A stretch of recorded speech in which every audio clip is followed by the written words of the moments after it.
If standard is a suitable word in the Fujifilm GFX world, then I guess we're just gonna have to talk about this one.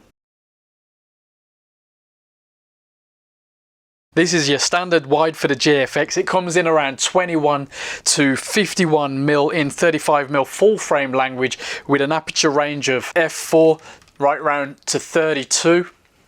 And of course, with the push of this little button, you can get to that Command C, which transfers the aperture selection to the body itself if you prefer doing it via the camera. I'm a big fan of the aperture ring on these lenses, so I'm happy with that. But it's a nice feature for the GF range that I think some of you out there will particularly appreciate. Now, as you can probably guess, it weighs no messing about 875 grams. The thing focuses down to 50 to 60 centimeters. Now, for filter fans, you've got a proper 77mm filter thread, but look at that. What do you reckon? It is rather large, but look, when you zoom, it gets even longer. Now, for a standard zoom, bear in mind this is a lot of glass, this is a big deal. This is for medium format, so, you know, size, don't be put off at all.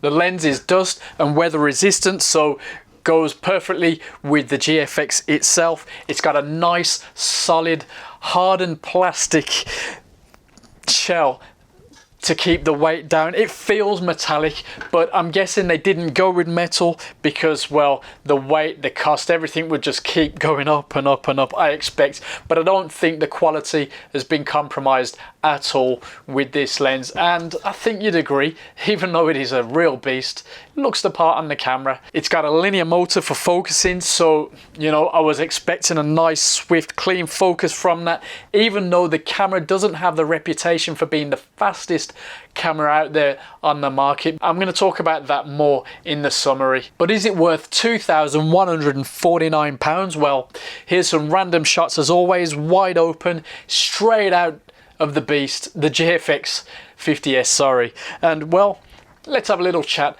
about it afterwards.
I've had plenty of time to have a mess about with this standard zoom, and yeah, I do like it. Of course, you got to get used to the size, but it feels really nice on the GFX body. It's very well balanced, and actually even in my relatively small hands it fits well and it's easy to move around. For the rare occasion that I wanted to manual focus, that focus ring there was nice and smooth. It moves nicely, it doesn't have too much resistance, but also it gives you enough just so you can get to where you need to. As for the zoom, well, that's a nice sturdy chunky matter, not particularly smooth for any transitions for videos, but not necessarily what this is for.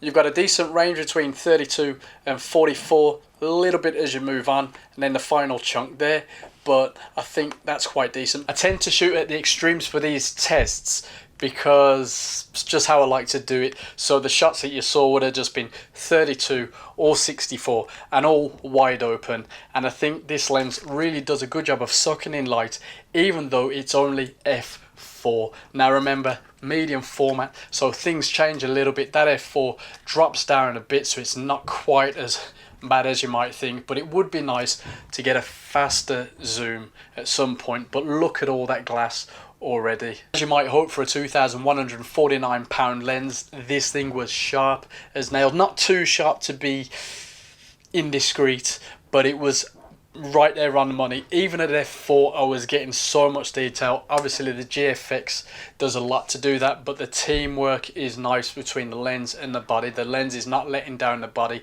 and I think the lens has a lot of potential as upgrades occur with the GFX, although I wouldn't say that it is the best GF lens out there, at least not for me. Would I own it? Well, if I was getting into this system, I think so, as my go-to all-rounder lens. In fact, it makes it so easy to travel around with this, to do even street photography and stuff like that. If I was going to be using the GFX for something more specific, perhaps studio work for example, I'm not sure if this would be my priority. But then, just how specialized will you be going with the GFX? In part, that's the whole point of a system like this: speciality, high-end photography. So the lens might not be your first choice, but it definitely performs. The colors, saturation, contrast is exactly where you need it to be. We've already mentioned the build quality enough, but the most important features, the IQ, are right there on the money, even straight out the camera, even wide open. So worth £2,149? Well, considering the price of the body, the nature of the system, yeah, it sure is. We're not comparing this with any FX lenses or any crop sensor lenses, but how it works with the body that it's designed for. That's the whole point of it. So please keep your comments friendly. Don't just say, oh, it's a ridiculous amount of money. This system is a completely different ball game. Well, I'll say goodbye, leaving you with some tiny little video clips that I just did just to see how it would get on. It doesn't have OIS, which for me is important for video because, you know, a bit shaky. So anyway, I'll throw them up just for the crack. Hola chicos, mi nombre es Nuria y bueno, hago vídeos bajo mi compañía Visual.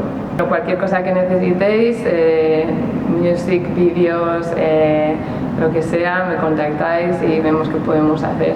Podéis encontrarme en Instagram o en Vimeo con el nombre de Visual.